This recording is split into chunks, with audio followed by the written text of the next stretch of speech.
একবার মরণ আমাকে প্রশ্ন করেছিল, জীবনের মানে কি? আমি বললাম, জীবন মানে প্রাণ, প্রাণের ঘ্রাণ নেয়া। জীবন মানে জন্ম থেকে পাড়ি দেয়া এই ভুবন খেয়া। মরণ বলল, হলো না।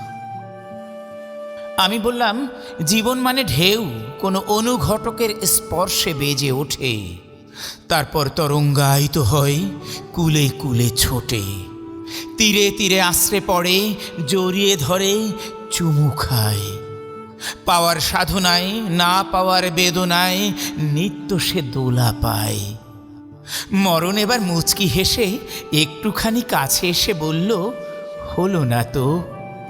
আমি বললাম, জীবন মানে অচেনা হতে এসে অহেতুক কিছু হেসে অজানায় যাওয়া ভেসে। অর্থাৎ জীবন মানে নাই হতে এসে নাই হয়ে যাওয়া। বলা যায় মরণ হতে এসে মরণকে খুঁজে পাওয়া। অতএব জীবন মানে মরণ। ঠিক বলেছ বলে বাজায় সে হাসির বিন, আপনি আপনাতে হলো লীন।